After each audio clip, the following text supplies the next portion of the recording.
Hello, and welcome to this recorded lecture on stroke. Um, my name is Viraj Barambi, and I'll be talking you through the lecture with the slides, but the slides themselves have been created by Dr. Mark Ellel. We're both neurology trainees at the Walton Centre in Liverpool in the UK. Okay, so to get started, this is what many lay people think of when they think of stroke. So it's this acronym FAST, which is F for face.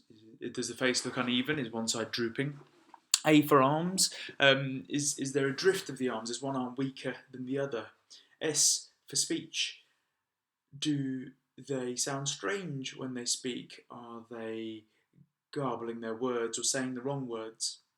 And then time, which indicates that this is an absolute emergency. The patient needs treatment as quickly as possible. And perhaps you guys know this much at least about stroke, and hopefully we'll flesh out more as we go through the lecture. So first of all, what is it that when we medical doctors refer to when we say the word stroke? So what does the word stroke actually mean? So when we say it, we mean this very specific phrase, which is that it's an acute focal neurological deficit that results from vascular disease and lasts greater than 24 hours. Okay, and within that phrase, within that sentence, is pretty much everything you really need to know about stroke in its most basic format. All right. The key thing is that it's results from vascular disease and is sudden in its onset, but that it presents with focal neurological deficits, and by that we mean what we said before about problems with the face, or problems with speech, or problems with the arms or legs, or vision. And a really important delineator is that the symptoms have to last greater than 24 hours, because if they last less than 24 hours, then it is not a stroke, it is a TIA, and we'll go into the importance of that difference shortly. So this is essentially what we're aiming to cover today in today's lecture. Understand the basic epidemiology of stroke in Africa. How common is it? What predisposes to it? Then we'll have a talk about the causes and pathological mechanisms of stroke. Then we'll review some of the basic anatomy of the cerebral arterial system, because that's obviously very important as it relates to stroke. And then we'll look at some cases to try and make it a little bit more interesting. And then we'll finish off with investigations that might be necessary and how you manage and treat stroke. Okay, so quite a lot to cover, so let's get going. So first off, epidemiology. It's a major public health problem worldwide. Stroke is the second most common cause of mortality and the third most common cause of disability. It's huge. It's probably one of the biggest problems we have as a civilization. 25% occur in patients over 65, so this is, generally speaking, a condition of older age. But there are obviously lots of causes that can cause stroke in younger patients too. It's a major cause of disability. Half of those, 50%, remain dependent on others after a stroke, and the other half die within 30 days, which is huge numbers. To put those numbers into a bit more perspective,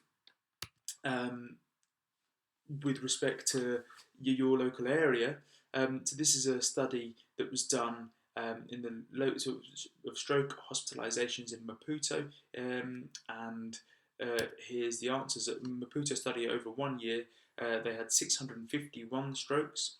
The average age of having a stroke was about 59 years old, which again, corroborates this being a disease of older age. The majority of strokes were ischemic in origin rather than hemorrhagic, so they were due to blockages rather than bleeds. 41% had symptoms for greater than 24 hours. Now, we'll get to what that means and whether that's relevant later. Fatality at 1 month was 50% for ischemic stroke and 72% for hemorrhagic. So if you have a blockage, you're 50% chance of dying at 1 month, and if you have a bleed, you have a 70% chance of dying at 1 month, which is high numbers. And Of those that survive to 28 days, the vast majority have moderate to severe disability, so they're dependent on others. So earlier I gave you the global figures of who's dependent and who dies after a stroke, but really, as you can see, this study in Maputo corroborates that those figures also hold up in your local area. Presenting early is important, right? So 41% of patients that had symptoms for greater than 24 hours at the point of presentation. When someone presents that late down the line, there's really not very much you can do for them. And we know this from physiology. We know that the loss of brain tissue occurs within 3 minutes of the blockage. So you really are in a position where the earlier you present with stroke, the more we can do for you, which is why that last T in that acronym FAST, face, arms, speech, time, that last T is really important. The earlier you get to healthcare services, the more that can be done for you. So a lot of this is about public health as well, improving awareness and increasing awareness among lay people so that they get into hospital as soon as they're having these symptoms. So, what are the risk factors for stroke? So this is a busy slide, but we'll go through it because almost all of these are actually very important, all right? Smoking more than doubles your risk of stroke. Hypertension, huge risk factor for stroke, high blood pressure. Diabetes, again, a massive risk factor for stroke. And those three are the main factors which we call modifiable risk factors. Okay, so this is something you can imminently do something about as a medic. You can give them advice on stopping smoking and how much that will improve their risk. You can start them on antihypertensive medication. You can test for diabetes and start them on anti-diabetic medication. All right. Age, as I mentioned earlier, the majority of people that have strokes are over 60 or 65 years old, and there's not a lot you can do about that. That's not modifiable, obviously. High cholesterol. This, again, falls into a modifiable risk factor, and we can give them things like statins or fibrates, or give them diet and exercise advice to reduce their cholesterol. Cardiac abnormalities, we'll get to that a bit later down the line, but those patients with atrial fibrillation should generally be treated because their risk of stroke is much, much higher than background population. Obesity, again, it's nominally a modifiable risk factor, but I think we all are aware that obesity is a much more tricky beast to handle than something like hypertension or diabetes. Alcohol, again, big risk factor, can be treated. Infections such as HIV, VZV and syphilis, they can again be treated and reduce your risk of stroke. Drugs, these ones, so warfarin as a blood thinner predisposes you to hemorrhagic strokes, whereas drugs of abuse such as cocaine and amphetamines predispose you to blockages. They cause vasospasm generally and then cause ischemic strokes, but sometimes they can cause bleeds as well because they can cause uncontrolled hypertension and cause bleeds into the parenchyma. Other situations to be aware of: pregnancy is a prothrombotic state generally, and generally people are going to have, if young women are going to have strokes, they can have them more around pregnancy, and then obviously bleeding disorders. If you have haemophilia, you're at higher risk of hemorrhagic strokes. Okay, and TIA, so transient ischemic attack. So this is essentially everything the same as stroke. So it's an acute focal neurological deficit due to a vascular cause. All right, so everything is in the same definition, apart from the fact that these last for less than 24 hours. That's the only delineating factor. But if you have a TIA, your risk of stroke in the following week after your TIA is much, much higher, and we need to be aware of that. So, to bring it back to your local area a little bit, here's a little quiz for you. Maybe just to get a pen and a piece of paper and just write down what you think. So, of all the people that live in Mozambique, what percentage do you think have hypertension? Okay. What percentage of all the people that have hypertension do you think are on treatment? So how many of those people with a modifiable risk factor are being modified and are on something to help them with their risk? What do you think the prevalence of obesity is? So if you take all the people, if you take 100 people off the street in Mozambique, what percentage do you think will have obesity? And again, if you take 100 people off the street in Mozambique, what percentage do you think consume tobacco? All right. So have a think about those. Write something down. Make it interesting for yourself. And if we give you a second to just write something down for all of those. Just a rough guess is fine.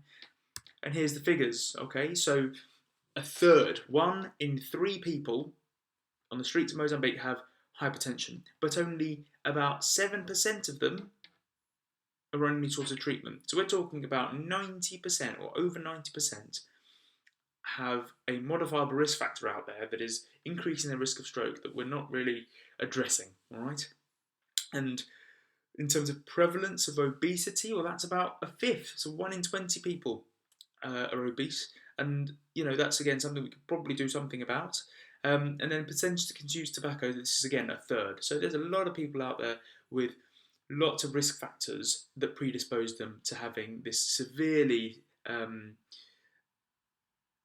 dangerous disease that causes higher risks of death and disability, right? So, to move away from epidemiology, to move on to some perhaps more some interesting stuff. So, causes and anatomy. So, I did mention earlier in that definition that it's due to a vascular cause, didn't I? So, when we talk about vascular causes, we're talking about whether it's ischemia or whether it's hemorrhage. And these are two little diagrams that hopefully tell you what the difference is between the two. So ischemia, when we say that in medicine, we're basically referring to a blockage, so some sort of clot or some sort of embolism. It could be fat, it could be lots of other things that goes and gets stuck in an artery, and that means that distal to the blockage, further downstream to that blockage, all of the tissue that is supplied by that artery is no longer getting blood and is now essentially dying, all right? And hemorrhage, this one's fairly easier. This is a bleed from an artery, a defect in the wall, a cut in the wall, some sort of break in the wall that causes bleeding or extravasation into the surrounding tissue, all right? So of these, ischemia is far more common, okay? So a blockage is much more common than a bleed, and about 60 to 80% of cases are due to ischemia.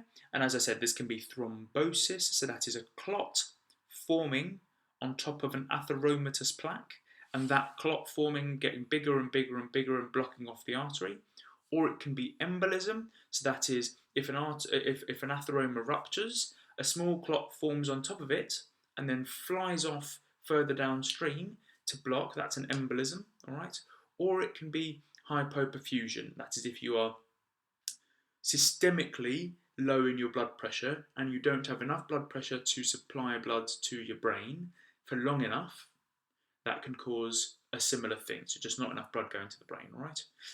For a long time, that can cause ischemia as well. The main risk factors are the same as what we discussed before. So hypertension, high cholesterol, and smoking. All of these things increase your risk of atheromas and embolisms. Then hemorrhage, well, basically these fall into either intracerebral hemorrhage, so hemorrhage into the parenchyma, or subarachnoid hemorrhage, so hemorrhage into a meningeal space. We'll get to hemorrhage later down the line, all right? Let's talk about ischemia a little bit first, okay? So that's just, again, reiterating what I've already said. So let's talk about ischemia first, so thrombosis, embolism, or hypoperfusion. So thrombosis, this is what I mentioned. This is when you already have, so as we all get older, all right, we all develop atheromas in our arteries, often around bifurcations. And for the purposes of stroke, the most important bifurcation is the bifurcation of the common carotid artery into the internal carotid and the external carotid. Often we have a long-standing atheroma that exists at this bifurcation, and all that has to happen is a small break in the wall of the atheroma causes a small clot to start forming. That small clot becomes bigger and bigger and bigger until it blocks off the artery completely and means that no further blood can get past the clot and causes a stroke of a large area further downstream. Okay, that's thrombosis. Embolism is similar, but the difference being that when this clot first starts forming, it gets bigger and maybe a little bit bigger, but it doesn't get quite so big that it blocks off. And instead, because of the high pressure of blood going past it, it flies off, it disanchors itself from the atheroma and flies further downstream and blocks off the artery distally. So that's an embolism. So it's a rupture of a vulnerable plaque with embolism of the thrombus or the plaque debris to further downstream. Okay, and this is a carotid angiogram. It's an example of a kind of scan that can be done with contrast that indicates a large, nearly occlusive atheroma, but that's got a break in the atheroma wall, indicated by the black arrowhead, and this means that blood's getting into that bit of atheroma, it's flying debris off further downstream and causing a clot. Okay, so thrombosis and embolism are often used interchangeably, but embolism means that a clot's formed somewhere else and then flown off. So an atheroma is where an embolism can form and then fly further off, but other places where embolisms can form, or emboli, can form, are in the heart. So you can develop emboli on the leaflets of your heart valves, but you can also develop large thrombi within the left ventricle that can then fire off smaller aspects of themselves and cause the same problem. So a common cause of, or not so common actually, perhaps a rarer cause of emboli is bacterial endocarditis, so the formation of an infective vegetation on a valve leaflet. This, when you have lots of high flow blood going past it, can have small debris coming off it, and that debris can go anywhere. It can go to the retina, it can go to your distal limbs, but most importantly, it can also go to your brain and cause strokes. So emboli can go both from atheromas in the neck at the carotid bifurcation, but emboli can also come from heart valves and thrombi within the left ventricle. Okay, brilliant. To move on to the last of the ischemias, or causes of ischemia, is hypoperfusion. So this scan demonstrates a patient that's had been hypotensive, and they have developed what we call watershed infarcts. Okay, so this is an infarct in the area between two cerebral artery territories. So medially here, next to the falx cerebri, we have sort of cingulate gyrus and the medial structures of the cortex, which are generally supplied by the anterior cerebral artery. And more laterally, we have the structures that are supplied by the middle cerebral artery. And you can see that the areas affected, these bright white areas affected, are in the area between the anterior and the middle. And this is what we call a watershed area. This is an area that's at risk because it's the most distal to both of these cerebral artery territories. So when someone has an episode of hypotension, it is these watershed areas that are most often affected. Okay, so transient ischemic attacks. This we've been through a little bit, but again, just to reiterate, appearances are similar as stroke. The definition is essentially exactly the same as stroke, so it's an acute neurological deficit that's focal and due to a vascular cause, but lasts less than 24 hours, and in the vast majority they last minutes only. Your annual risk of stroke, if you've had a TIA, is about 10%, depending on the features. So your TIA you should think of as a warning.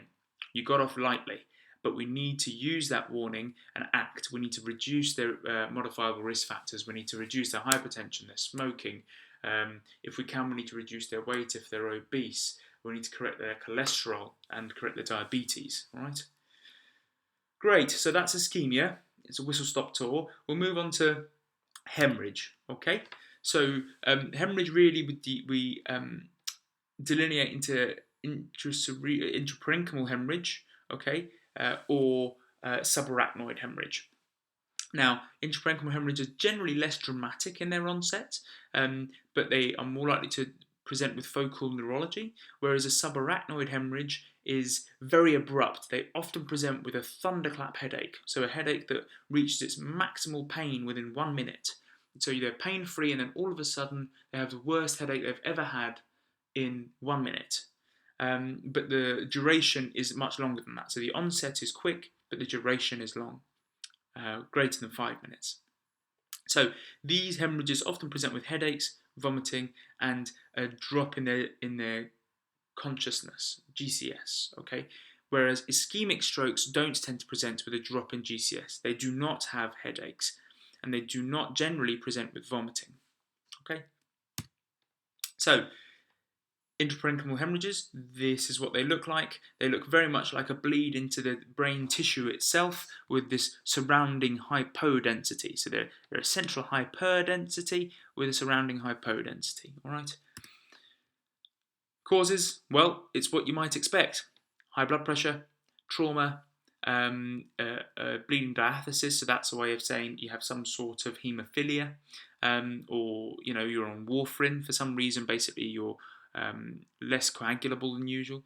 Amyloid angiopathy is a rarer cause, tends to affect older people, but this is the deposition of amyloid within the walls of the cerebral arteries, and this causes weakening of the cerebral arteries and makes them more likely to rupture.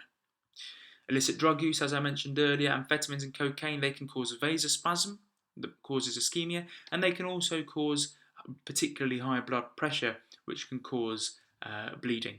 And then vascular malformations, which is again a much, much rarer cause. So that's intracranial hemorrhage or intraparenchymal hemorrhages. Subarachnoid hemorrhages look different, so just compare what this looks like with what this looks like. So intracranial and intraparenchymal hemorrhages look like a bleed into the tissue itself, whereas this, you can see all the hyperdensity is in all the folds of the brain. It's all in the central falx cerebri, it's in the basal cisterns, it's going out into the sylvian fissure. So this is a subarachnoid hemorrhage, a hemorrhage into the meningeal space, the subarachnoid space. These are different to intraparenchymal hemorrhage in that they're usually due to a rupture of an arterial aneurysm.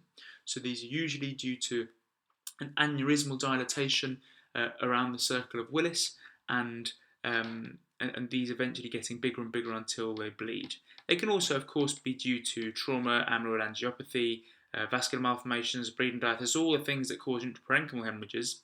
But they present, as we said earlier, slightly differently with a very abrupt onset, a severe thunderclap headache that reaches its maximum intensity within 1 minute and lasts greater than 5 minutes. They often come with vomiting because of a raised intracranial pressure, and they're often associated with a brief loss of consciousness and sometimes with seizures and signs of meningism, a stiff neck. 30% of them come with just a small bleed first, which is again a warning sign that a bigger bleed is coming.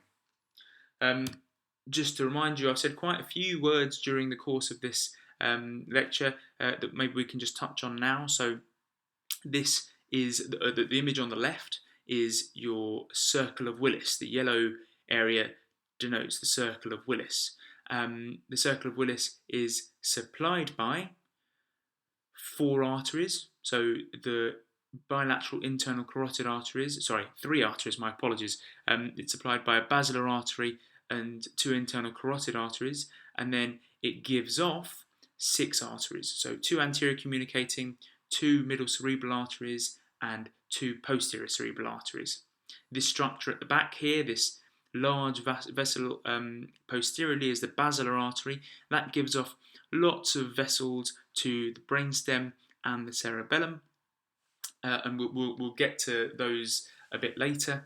And this image on the right demonstrates the rough distribution of what's supplied by the relevant arteries, so the anterior, the middle, and the posterior, and all of those sort of drawn out in that diagram there. Very good. And again, this is a kind of a different way of showing you the diagram of the cerebral vascular anatomy. So the lateral brain, as you can see here, is generally supplied by the middle cerebral artery, the posterior structures by the posterior cerebral artery, and then the very anterior structures, yes, absolutely by the anterior cerebral artery, but the medial brain really is where the difference is, where you can see that this area here is supplied by the anterior cerebral artery very anteriorly and all the way back until you get to the posterior area, which is supplied by the posterior cerebral artery. So that's again the summary there. Good. So to look at, this is another slide which essentially tells you the differences in the clinical findings depending on which artery is affected. Okay, so I find that thinking about the cerebral arteries first is best. So the anterior cerebral artery generally tends to give you a weakness, but tends to give you leg weakness more than arm weakness, because of the fact that if you remember back to your motor homunculus, the medial structures of your motor strip supply your leg. So that singular area supplies the leg rather than the arm. And then the lateral structures tend to supply the face more than the arm. So if you have a middle cerebral artery occlusion, you'll get hemiplegia and numbness affecting the face and arm, sure, but they'll be affected much more than the leg. Also, the lateral structures of the cortex subserve really important functions such as speech and language. So you get aphasia with middle cerebral artery occlusion. You can also get hemianopia because you can take out areas of the optic tract and the optic radiation when you take out the middle cerebral artery, which gives you hemianopias. You also get sensory inattention if the non-dominant hemisphere is involved. So hopefully anterior and middle cerebral artery, you can understand where the differences are there. Obviously, the internal carotid artery supplies both the anterior and the middle cerebral artery. So you'll get a very dense deficit affecting all of the things that we've talked about here. You'll get a total anterior circulation infarct with the internal carotid artery. So that's the anterior half. What about the posterior half? Well, you get predominantly visual symptoms. So you get predominantly hemianopias with macular sparing when you get posterior cerebral arteries taken out, all right? And that's just the posterior cerebral artery. If we move more proximally and think about the vertebro-basilar arteries, well, really what you'll start getting is brainstem signs, cerebellar signs, cranial nerve palsies, and hemiplegia and quadriplegia. So this is a much more severe form of stroke if you take out the vertebro-basilar proximal posterior circulation.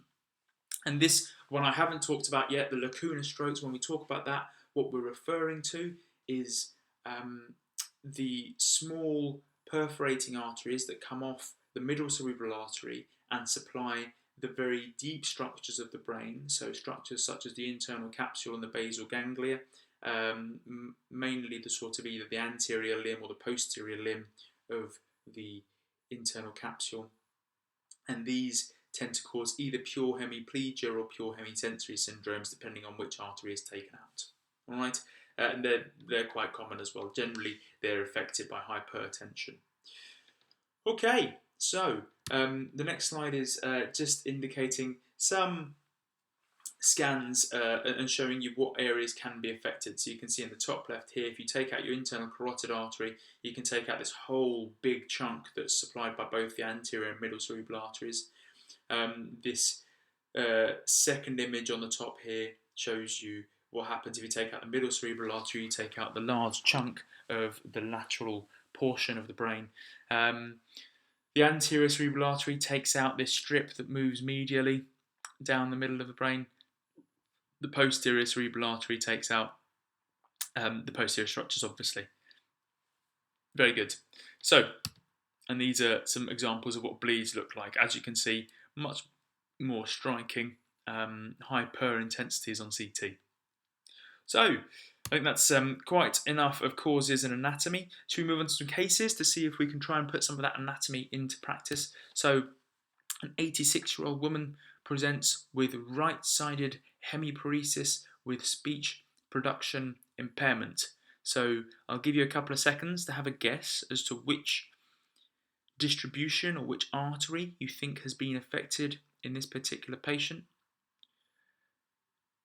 Hopefully you're thinking of, well, if it's right-sided hemiparesis with speech problems, I need to think of where the speech centers lie in the brain, and they tend to lie in the lateral portions of the brain. So they probably are not going to be affected by the anterior cerebral artery, which tends to affect the medial structures in the brain. It certainly doesn't sound like it's a posterior cerebral artery because they're not complaining of any visual disturbance. An anterior choroidal artery, that's an artery that supplies the anterior limb of the internal capsule, which would cause hemiparesis, yeah, sure, but it shouldn't necessarily cause speech production impairment. And then the basilar artery, which we discussed just a couple of slides ago, should cause lots of problems. It should cause dysarthria, dysphagia, cranial nerve palsies, a drop in your GCS. So hopefully you've all chosen middle cerebral artery as being the correct answer, which takes out this lateral portion of the brain, which can take out both your Broca's and your Wernicke's areas, and look like this on CT. All right, good. So next question. 68-year-old woman presents with a right-sided leg weakness with intact power in the arm and the face. So we've got a lady here whose leg is affected more than her arm and her face. What does that make you think of? Well, hopefully this makes you think back to the diagram I showed earlier, which is this one, where your medial structures are much more, which are supplied by your anterocerebral artery, and your medial structures, as you can see from this motor homunculus, have your leg, which is supplied by the medial structure. So if you take out your anterocerebral artery, you'll affect your leg more than your face and your arm, and cause the symptoms this lady has. Very good. One more question then. A 65-year-old man presents with sudden onset dizziness and unsteadiness. On examination, he has right-sided facial sensory impairment and left-sided arm and leg sensory impairment. He also has a right Horner's syndrome. So for those of you that are not sure what I mean by a Horner's syndrome, we mean someone that presents with unilateral ptosis, meiosis, anhidrosis, and enophthalmos. Okay, so that's the tetrad of Horner's syndrome, and it basically points to a problem with the sympathetic supply to that side of the face. Now, what you have here is a gentleman with vertigo and unsteadiness. That's what they mean by dizziness and unsteadiness. They have crossing over of signs, so they have a right-sided facial problem but a left-sided arm and leg problem. And as soon as you have crossing over of signs and you start thinking of vertigo and unsteadiness, you should already be thinking about a problem with the brainstem. Now, if it's a problem with the brainstem, then you can pretty much straight away rule out the anterior cerebral artery, because the anterior cerebral artery supplies the brain, the neocortex, so not the brainstem. All right. The posterior cerebral artery again supplies the cortex, the posterior part of the neocortex. So it's probably not that one either. So really, we've narrowed it down to either being a problem with the basilar, a problem with the posterior inferior cerebellar artery, or the vertebral artery. Now, for the purposes of time, and because this lecture is already dragging, I'll let you know that it's a problem with the posterior inferior cerebellar artery. When you have a crossing over of sensory impairment like this and a Horner's syndrome, so the sympathetic problem, it's a particular syndrome called a Wallenberg syndrome, which is when you pick out your posterior inferior cerebellar artery. It's called a lateral medullary syndrome, which takes out all of these nuclei you can see here in red and causes the mixture of symptoms that you saw in that patient. So contralateral pain and temperature loss in the limbs, but ipsilateral pain and temperature loss in the face because you've affected cranial nerve 5. You also get an ipsilateral Horner's syndrome, ipsilateral cerebellar signs, and you get dysarthria and dysphagia, as well as this vertigo and vomiting. All right, good. So that's the quiz. Let's move on to think about treatment and how we might want to manage strokes. All right, so immediate assessment. Really, stroke needs to be broken up into what you can do for a patient if they present to you within the first sort of 4 to 5 hours of onset of symptoms and within the first day, and then later on down the line what you can do to them to improve their chances with disability. Now, the first thing you need to decide as a doctor when you're seeing a stroke is this really a stroke? Could it be anything else that can present sometimes like a stroke? Migraines can sometimes come with weakness and sensory disturbance. Seizures, after people have a seizure, they can sometimes get what's called a Todd's paresis and present with unilateral weakness. People who are hypoglycemic can present with all sorts of neurological problems, and people with space-occupying lesions like tumours or abscesses can present with focal neurological deficits, but they often won't be acute onset focal neurological deficits. Then we have other things like hypertensive encephalopathy, syncope, drugs. There are lots of other problems that can look like stroke and mimic stroke, and we need to be very sure what we're dealing with is a stroke. Then obviously your ABCs, make sure the patient's breathing is normal and their circulation is okay, along with their blood pressure and glucose. And then you need to think about a CT scan fairly early on, all right? So you need to think of trying to differentiate whether this is a hemorrhagic stroke or an ischemic stroke, if that's possible. Obviously, if a CT scan is not available, you may have to try and differentiate that based on the basis of symptoms. So when patients present with headaches, nausea, vomiting, those tend to point towards a bleed or something that's rapidly increased the intracranial pressure. Whereas if they present with none of those things, just a pure focal neurological deficit that presents with negative symptoms, so a loss of power, a loss of sensation, then those things tend to mean ischemia. Okay, so investigations, these are all the kinds of investigations you can do. I'm sure you can have a read through that in your own time, or maybe pause this lecture and have a think about how you would send off for those, or whether it's reasonable to send off for those in your patients. Okay, but really, a CT or an MRI of the head is going to differentiate between a bleed or ischemia. Great. So now you've had to think about what to do in the acute phase. We also need to have a think about what to do in the longer term phase, because in most patients with a stroke, you can't do an awful lot. What's happened has happened, and you just need to make sure that their rehabilitation is facilitated. So generally, they should be nursed in a bed. Generally speaking, we should give analgesia if they are in any pain to prevent surges in blood pressure, giving oxygen to maintain their oxygen saturations, because obviously they need to maintain good oxygen delivery to their tissues. Early physiotherapy, so there used to be this idea that bed rest is what's required, but we know that bed rest is one of the worst things you can do for patients with strokes. Bed rest basically just results in pressure sores, in DVTs, and results in deconditioning of muscle. So really early physiotherapy and making them do things earlier so that they keep sending trophic signals to their muscle is the best thing to do. And monitoring their swallow. Swallow is often affected in patients with stroke, and obviously if you don't notice that the swallow is affected, patients can aspirate food or water into their lungs, which is of course incredibly dangerous and causes aspiration pneumonia.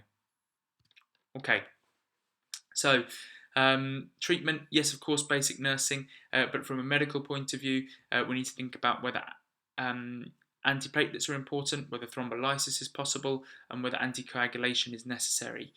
Further down the line, we can have a think about endarterectomy and managing their risk factors. So let's work through those one at a time.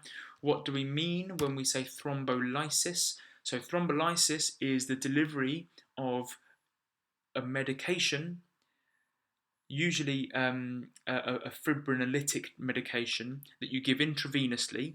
This can only be given within the first 4 or 4.5 hours of onset of stroke, and the idea of this is that it tries to break down the clot that is causing the blockage. Okay, so as you can see here, pre-thrombolysis, there is a little arrow pointing to the middle cerebral artery where there's a blockage. You can see a lack of contrast flowing past the purple arrow area. And you can see that after the person's been given thrombolysis, that blockage has opened up and you can see lots of blood going into the previously white area. So often thrombolysis is not that effective. Often it does work, don't get me wrong, it really does work, but we need to choose the right cases in which to give it, because it has significant complications, and obviously we're giving a blood that makes a patient pro-bleeding, so we need to be very careful not to give it to wrong patients. So if we give it to patients who have very, very high blood pressure, so systolic blood pressure over 180, despite treatment, well, all we're going to do is give them a clot-busting medication that will make them bleed and cause their ischemic stroke to turn into a hemorrhagic stroke, which is not doing them any favours. If their platelets are low, or if they have a previous coagulopathy because they have a prolonged PT, you shouldn't be giving them thrombolysis either. And if they have rapidly improving symptoms, again, don't give thrombolysis. Their body's own mechanisms for breaking down clots are already working, so don't give them what could be a dangerous medication. If they have had a prior stroke or head injury within the last 3 months, it indicates that they have friable or at-risk tissue which you could make bleed. And again, similarly, if they've had major surgery or a recent GI bleed, you don't want to give them a systemic clot-busting medication, because all you'll do is make those areas bleed again and cause the patient to have even more problems than they've already got. So that's thrombolysis in a nutshell. That is different to using aspirin or clopidogrel or other antiplatelet medications. So thrombolysis is an acute medication you give to break down the clot. Aspirin is an antiplatelet medication you give to stop the clot from getting any bigger. Okay, so these two big trials, the IST and the CAST trials, demonstrated that aspirin therapy in acute ischemic stroke leads to a reduction in non-fatal strokes. Okay, thus we now give aspirin, either 160 to 300 milligrams daily, within the first 48 hours of a presumed stroke to reduce the early complications and to improve outcomes. All right. So that's thrombolysis, which is a fibrinolytic therapy. Now we've talked about aspirin, which is an antiplatelet therapy. So other things that you can do for your patients: blood pressure. Okay, so ischemic strokes. So if obviously, as I mentioned earlier, if the systolic blood pressure is very high, so above 180, we need to try and reduce that. We try and say that although reducing blood pressure is important, you don't want to reduce it too much. So some degree of blood pressure elevation is necessary to maintain cerebral blood flow to ischemic regions. So in intraparenchymal hemorrhages or subarachnoid hemorrhages, we have this idea of permissive hypertension, where we try and maintain their blood pressure sort of systolic 160 and diastolic 90. All right. There are medications that you can use to decrease blood pressure. So those include nifedipine, captopril, hydralazine, and atenolol. We need to be aware of these side effects and not give, for example, beta blockers to asthmatics. Antiplatelet medications, obviously aspirin is the most widely available and most used, but clopidogrel and dipyridamole are other options if the patient has any contraindications to aspirin. Anticoagulation, warfarin. So really, this is only given in cases where we know the patient has atrial fibrillation as the cause of their stroke, or they have, for example, a left ventricular thrombus, which is throwing off smaller emboli and causing stroke. All right. Preventing complications of stroke. So as we mentioned, a few of these already. So dysphagia can lead to aspiration pneumonia. Patients with stroke often get urinary tract infections because of sort of poor nursing care sometimes. DVTs and pulmonary emboli can happen if a patient remains bedbound for too long. So that's why early physiotherapy can reduce the chance of DVTs, as well as pressure sores, as well as contractures. And obviously appropriate nutrition as well as hydration to maintain their chance of a good outcome. Prognosis, well, generally speaking, if you present with less severe stroke, your chances are better, whilst if you present with a more severe stroke, your chances are much higher of death or severe disability. Younger patients tend to do better than older patients because of their previous baseline. Infarct location matters, so obviously those basilar artery or the brainstem strokes that I mentioned earlier, they tend to do a lot worse than, for example, an anterior circulation or a posterior circulation stroke. Mechanisms, so hemorrhagic strokes tend to not do as well as ischemic strokes. And comorbid conditions, obviously if you have lots and lots of other medical conditions and then get a stroke on top, your chances of a good outcome are not so good. All right. So hopefully that has been a nice whistle-stop tour through stroke. I'm sure you have lots of questions, and if you do, I think you can obviously go through the presentation again and pause on the slides that you think are more important. But if not, please don't hesitate to email me with any questions you have at Viraj, so that's VIRAJ Barambi, that's BHARAM for mother, BE, at the Walton Centre, so that's THEWALTONCENTRE.nhs.uk. Hopefully you enjoyed it, and thanks very much, guys. All right.